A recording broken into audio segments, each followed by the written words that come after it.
So hello and welcome everyone. आप सभी को पता होना चाहिए कि सीबीएसई ने अपनी ऑफिशियल वेबसाइट पर 2026-27 के लिए अपना लेटेस्ट सिलेबस जो कि 2026-27 के लिए होने वाला है क्लास 10th वाले स्टूडेंट के लिए, वो अपनी ऑफिशियल वेबसाइट पर जारी कर दिया है। अगर आप क्लास 10th में पढ़ रहे हो, अपनी तैयारी को बड़ी ही शानदार तरीके से करना चाहते हो, तो आपको अपनी किसी प्रकार की रणनीति को बनाने के लिए, किसी प्रकार की स्ट्रेटजी को क्रिएट करने से पहले आपको अपने सिलेबस की पूरी जानकारी होनी चाहिए। क्योंकि जब तक आपको अपने सिलेबस, अपने कोर्स स्ट्रक्चर के बारे में पूरी जानकारी नहीं होती है, तब तक आप किसी एक अच्छे स्ट्रेटजी को बनाकर भी आप अपने काम को मुकाम तक नहीं पहुंचा सकते हो। क्योंकि जब तक आपको दिशा नहीं पता होगी, कितने चैप्टर्स को पढ़ना ये नहीं पता होगा, कितने चैप्टर बढ़ रहे हैं, कितने चैप्टर घट रहे हैं, क्या क्या ऐड हुआ है, क्या क्या रिड्यूस हुआ है, वो सब बातें आपको नहीं पता रहेगी, तब तक आप एक सही तरीके से, सही दिशा में अपनी सही तैयारी को अंजाम नहीं दे पाएंगे। So without any further ado हम बात करते हैं आज उन सभी टॉपिक्स के बारे में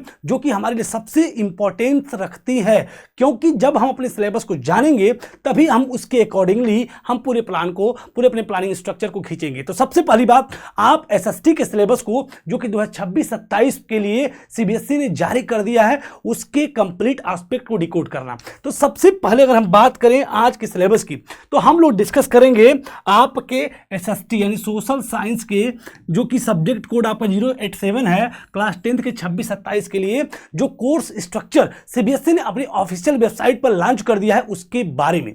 तो सबसे पहले सिर्फ एसएसटी नहीं, बल्कि आपको मैथ, आपको साइंस, आपको इंग्लिश, आपको हिंदी, साथ साथ एसएसटी, हर सब्जेक्ट के कोर्स स्ट्रक्चर, उसके सिलेबस की पूरी लेटेस्ट जानकारी आपको होनी चाहिए। और जब आप ये जानकारी को पूरा कर लेते हो, तब आप जाकर किसी प्लान को बेहतर तरीके से बनाकर इंप्लीमेंट करके एक सही आउटकम को आप ले पाओगे। तो सही आउटकम के लिए आपको सही तरीके से एक एक टू द पॉइंट स्ट्रक्चर के बारे में पता होना चाहिए, सिलेबस के बारे में पता होना चाहिए। सो विदाउट एनी फर्दर अडो हम बात करना शुरू करते हैं सीधे डिस्कशन पे। तो सबसे पहले हम हिस्ट्री के बारे में डिस्कस करना शुरू करेंगे, क्योंकि हम जानते हैं कि एसएसटी की बात आते ही हिस्ट्री, ज्योग्राफी, सिविक्स और इकोनॉमिक्स, इन चारों पार्ट्स के बारे में डिस्कशन करना। भाई ये तो चार पार्ट हैं हिस्ट्री एसएसटी की। हिस्ट्री है, ज्योग्राफी है, इकोनॉमिक्स है, सिविक्स है यानी पॉलिटिकल साइंस है। अब इन चारों पार्ट्स के अपने अपने वेटेज हैं, सबके 20-20 मार्क्स के क्या है वेटेज हैं, यानी हर पार्ट अपने आप में 20 नंबर आपको क्या करता है, प्रोवाइड कराता है बोर्ड के फाइनल एग्जामिनेशन में। ये बातें भी हमको पता है। जैसे हिस्ट्री की अगर हम बात करेंगे तो आपको हिस्ट्री 20 नंबर देगी, ज्योग्राफी 20 नंबर देगी, इकोनॉमिक्स 20 नंबर देगी, सिविक्स आपको 20 नंबर देगी, जिसमें कि हिस्ट्री में 18 नंबर आपका ये थियरी और 2 नंबर आपको मैप वर्क से मिलेंगे। और मैप वर्क में भी क्या क्या आना है, ये भी आपको इस सिलेबस स्ट्रक्चर में, कोर्स स्ट्रक्चर में पता चल जाएगा। लेकिन हम सीधे पहले सबसे समझते हैं कि किन किन चैप्टर्स को हमें इस आने वाले सेशन में पढ़ना है।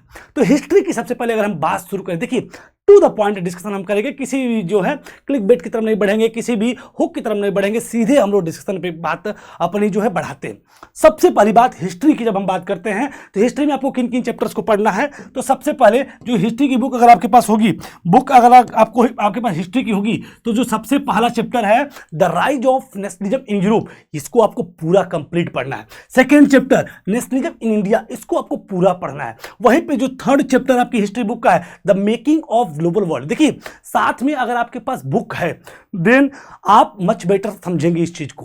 थर्ड चैप्टर जो the making of global world है, उसमें आपको सिर्फ और सिर्फ to be evaluated in the board examination, यानी बोर्ड के एग्जामिनेशन में सिर्फ 3 पॉइंट्स ही आपको पढ़ने, 3 सब टॉपिक्स ही इस चैप्टर के पढ़ने हैं। कौन कौन से, आपके प्री मॉडर्न वर्ल्ड से लेकर कनक्वेस्ट, डिजीज एंड ट्रेड तक, यानी कि हेडिंग नंबर 1 से लेकर 1.3 यानी 1.1, 1.2 और 1.3, ये 3 सब टॉपिक्स ही इस चैप्टर के पढ़ने हैं। बाकी टॉपिक तो हैं इस चैप्टर में, लेकिन वो बोर्ड एग्जामिनेशन के लिए इवेल्युएट नहीं होंगे, वहां से प्रश्नों की श्रृंखला आपके सामने नहीं आएगी। सिर्फ और सिर्फ आपको 3 हेडिंग्स के बारे में ही पढ़ना है, और वो हेडिंग शुरू होती है प्री मॉडर्न वर्ल्ड से लेकर कनक्वेस्ट, डिजीज और ट्रेड तक। वहीं पे बात करें अगले चैप्टर की, तो वो आपके कहीं से भी आपके बोर्ड एग्जामिनेशन में the age of industrialisation evaluate नहीं होना है। और वहीं पे बात करें लास्ट चैप्टर हिस्ट्री की, तो लास्ट चैप्टर है print culture and the modern world, ये आपको पूरा पढ़ना है। यानी कि हम समझ गए कि टोटल 1, 2 और ये 3 तो पूरा पढ़ना है। लेकिन जो चौथा चैप्टर है the making of global world, उसमें सिर्फ उसके 3 सब टॉपिक्स, 3 हेडिंग कहें तो भी कोई दिक्कत नहीं है, सिर्फ उनको ही पढ़ना है। यानी इसको पढ़ेंगे पूरा कंप्लीट, आपको मिलेंगे 18 मार्क्स और 2 नंबर आपको मैप वर्क से मिलेंगे। अब वो मैप वर्क का क्या सिलेबस है वो भी हम आगे डिस्कस करने वाले हैं कि किन किन चैप्टर से मैप वर्क भी आपका बोर्ड एग्जामिनेशन में अपीयर होने वाला है। सो आई होप आप ये बात बिल्कुल क्रिस्टल क्लियर कर चुके होंगे कि हिस्ट्री में आपको 3 बड़े चैप्टर्स को पूरा डिटेल में पढ़ना है और वहीं पे एक चैप्टर के सिर्फ 3 सब टॉपिक्स ही पढ़ने हैं, बाकी चौथा चैप्टर आपका इवेल्युएट ही नहीं होगा। इस तरीके से हमने हिस्ट्री के सभी एस्पेक्ट को क्या कर लिया, समझ लिया। वहीं पे अगले पार्ट की बात करें, अगले पार्ट कंटेम्प्रेरी इंडिया की बात करें, यानी ज्योग्राफी की बात करें। किसकी बात करें? ज्योग्राफी की बात करें तो ज्योग्राफी में आपको टोटल 6 चैप्टर्स पढ़ने हैं।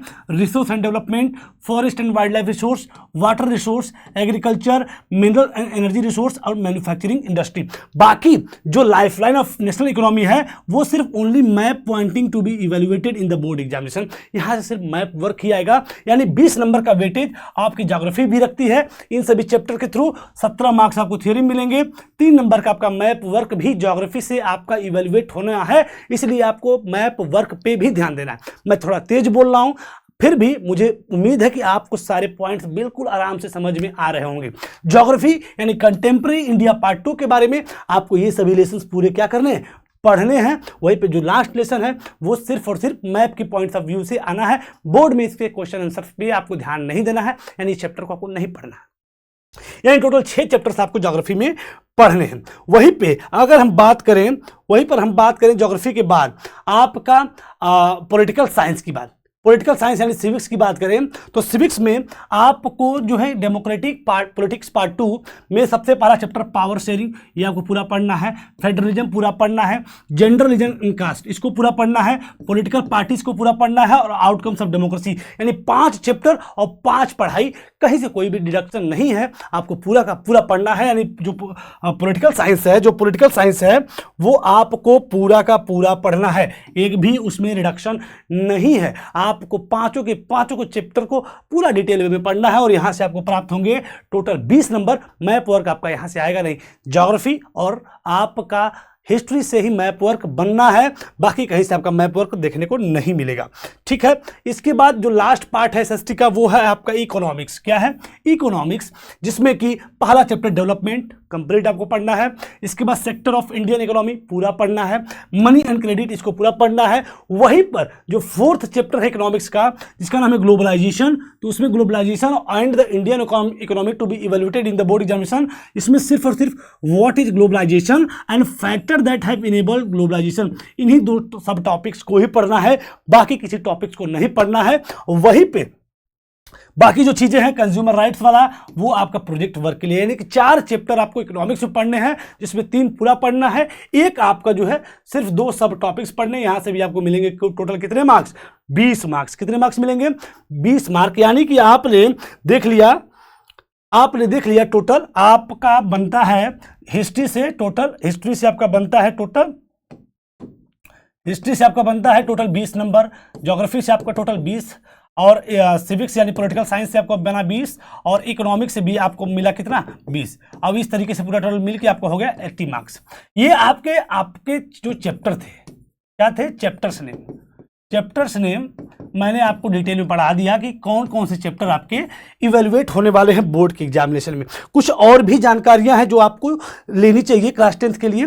थोड़ा सा इसमें देखा जाए, अगर इस सिलेबस की PDF की बात करें तो आप CBSE की ऑफिशियल वेबसाइट पर जाकर डाउनलोड कर सकते हैं। अगर आपको जानकारी चाहिए कैसे डाउनलोड करना है तो आप अपने किसी ब्राउजर को ओपन करिए। ब्राउजर को ओपन करने के बाद आप जाएंगे CBSE की ऑफिशियल वेबसाइट पर। CBSE की ऑफिशियल वेबसाइट पर जाएंगे, यहाँ पे शैक्षणिक वेबसाइट को जब आप ओपन करेंगे तो यहाँ से आपको जो करिकुलम वाले सेक्शन में 2026-27 यहां पे इसको जब क्लिक करेंगे तो यहां पे सेकेंडरी यानी कि सेकेंडरी करिकुलम पार्ट 1 में जाएंगे तो मेन सब्जेक्ट में आप सोशल साइंस, जब इसको आप क्लिक करेंगे तो ये पूरा सिलेबस आपके सामने खुल के क्या होगा? एक बार में आ जाएगा। तो आई होप आप इस प्रोसेस को भी अच्छे से समझ पाए होंगे। अब वहीं पे हम बात करते हैं फिर से अपने डिस्कशन को आगे बढ़ाने की। थोड़ा सा कुछ और भी अदर इंपॉर्टेंट एस्पेक्ट हैं जिसको हम लोग थोड़ा डिस्कस कर रहे हैं तो बेहतर रहेगा। जैसे कुछ मैप वर्क से जुड़े कुछ कंटेंट हैं कि किन किन चैप्टर से हमें मैप वर्क क्या क्या पढ़ना है। जैसे अगर हम हिस्ट्री की बात करें, हम लोग लगातार डिस्कस कर रहे हैं इसलिए आप पूरी चीजों को ध्यान से कंसंट्रेट होकर इस पूरे सेशन को देखना है, ठीक है ना। तो बिल्कुल मैप वर्क की बात करेंगे, अगर 2025-26 के लिए क्लास जो 10th के लिए जो 2025-26 में था वही आपका इस सेशन में भी रहना है। यानी कि हिस्ट्री में आपको ये लेसन मिलेंगे, नेशनल इंडिया से मैप वर्क आएगा, ज्योग्राफी से आपको रिसर्च एंड डेवलपमेंट से आएगा, वाटर रिसोर्स से आएगा, और साथ ही साथ आपका एग्रीकल्चर चैप्टर से आएगा map work, minerals and energy resource से आएगा, और साथ ही साथ और भी कुछ है मैन्युफैक्चरिंग इंडस्ट्री से लाइफलाइन ऑफ नेशनल इकोनॉमी, और आपका क्या है नीचे और देखते हैं हम लोग। बस इतने से ही आपके क्या आने वाले हैं, मैप वर्क, और इसको आप डिटेल में पढ़ेंगे तो और क्या क्या उसमें आ सकता है, कैसे क्वेश्चंस आएंगे, वो आपको इसमें क्या किया है, समझाया है। वहीं पे और भी छोटे मोटे पॉइंट्स हैं जो कि इस पीडीएफ में दिए हुए हैं, उसको भी थोड़ा सा हम लोग डिस्कस करते हैं। थोड़ा सा और नीचे आप पाएंगे तो थोड़ा सा किताब के बारे में भी उसने बताया, कौन सी बुक आपको जो है प्रेफर की जाए, कौन सी बुक आप पढ़िए। खैर आप इस पूरी पीडीएफ को ध्यान से पढ़ते तो और भी शानदार आपके लिए बन जाएगा। ये थोड़ा सा नीचे हम आएंगे, यहाँ पर किताब के बारे में बताया हुआ है। हाँ यहाँ पर देखिए कौन सी किताब जो है सीबीएसई जो है एसएसटी के लिए प्रेफर कर रहा है। तो जो बुक लिखा है कि आपका प्रेस्क्राइब्ड टेक्स्ट बुक की अगर हम बात करेंगे, जैसे हिस्ट्री के लिए आपको India and the contemporary world part 2 वाली पढ़ना है, वो भी कौन सी, एनसीईआरटी। वहीं भी पॉलिटिकल साइंस के लिए डेमोक्रेटिक पॉलिटिक्स पार्ट 2, वो भी एनसीईआरटी की पढ़नी है। ज्योग्राफी के लिए कंटेम्प्रेरी इंडिया पार्ट 2, वो भी एनसीईआरटी की आपको पढ़नी है, जो बाजार में आपकी अवेलेबल है। इकोनॉमिक्स के लिए अंडरस्टैंडिंग इकोनॉमिक्स डेवलपमेंट, वो भी एनसीईआरटी की पढ़नी है। वहीं पर डिजास्टर मैनेजमेंट के लिए आपको जो है इसको पढ़ना है, और ये आपकी सीबीएसई के द्वारा ऑफिशियल वेबसाइट पे जारी की जाएगी, जिसको आप पढ़ सकते हो। तो कुछ इस तरीके से आपने कंप्लीट सिलेबस के बारे में आपने क्या कर लिया, समझ लिया। कंप्लीट जो है सिलेबस के बारे में पढ़ लिया। पहली बात तो आपको चैप्टर क्लियर हो गए होंगे। आई होप आपको सभी चैप्टर, हिस्ट्री के, ज्योग्राफी के, सिविक्स के, इकोनॉमिक्स के चैप्टर पहली बात क्लियर हो गए। फिर इसके बाद मैप वर्क आपको क्लियर हो गया, किन किन चैप्टर से आपको मैप वर्क पे ध्यान देना है। अब क्या मैप वर्क पे ध्यान देना है उसको हम लोग डिस्कस करेंगे आने वाले सेशंस में। लेकिन अभी आप जानिए चैप्टर कौन कौन से हैं जहां से क्वेश्चन आंसर बनने हैं, चैप्टर कौन कौन से हैं जहां से मैप वर्क बनने हैं, और हमें हिस्ट्री, ज्योग्राफी, सिविक्स, इकोनॉमिक्स तैयारी के लिए कौन सी बुक एनसीईआरटी जो सीबीएसई प्रेस्क्राइब करती है, तो एनसीईआरटी की सभी बुक आपको पढ़नी है। दैट्स ऑल अबाउट और सिलेबस फॉर 2026-2027। आई होप आपको सिलेबस के बारे में पूरी जानकारी बड़ी कम समय में हो गई होगी। इसी के साथ सेशन को हम साइन ऑफ करते हैं। लेकिन हम बात करें अपने पढ़ाई की, तो पढ़ाई हमारी कंटिन्यू हो चुकी है। पहला चैप्टर पावर शेयरिंग पे हम लोग कंप्लीट डिस्कशन कर चुके हैं। अब हम लोग फेडरलिज्म को डिस्कस करेंगे 2 चैप्टर। इसके बाद हम लोग हिस्ट्री में पढ़ेंगे पहला chapter rise of nationalism in Europe. अगर आपको चाहिए कंप्लीट कि हम लोग कंप्लीट कैसे अपनी पूरी तैयारी को इस पूरे साल करने वाले हैं, तो वो उसका भी एक जल्द ही वीडियो आपके सामने आने वाला है, जिसमें कि हम अपने कंप्लीट प्लान को रखेंगे, स्ट्रैटेजी को रखेंगे कि हम कैसे एक एक बिंदुओं को, एक एक चैप्टर को तैयार करेंगे, कैसे उसको जो है प्रिपेयर करेंगे और अपनी पूरी तैयारी को कंप्लीट करेंगे। आई होप ये सेशन आपके लिए बड़ा ही शानदार रहा होगा और आपने इसकी सारी जानकारियों को ग्रैब किया होगा। अगर आपको सेशन समझ में आता है तो अपने दोस्तों के साथ, फ्रेंड्स के साथ इस सेशन को शेयर करिए, चैनल को लाइक करिए, सब्सक्राइब करिए, और ऐसे तमाम कंटेंट ऑलरेडी इस चैनल पे अपलोडेड हैं, जिसको आप देखिए। अगर आपको किसी भी चैप्टर्स के नोट्स चाहिए तो आप कमेंट सेक्शन में पिन करिए, हम आपको जो है कमेंट सेक्शन में ही आपको जो है नोट्स अवेलेबल करा देंगे, आपको जो है प्रोवाइड करा देंगे। सो इसी के साथ सेशन को हम साइन ऑफ करते हैं। Thank you everyone. पढ़ते रहिए, मस्त रहिए। Thank you.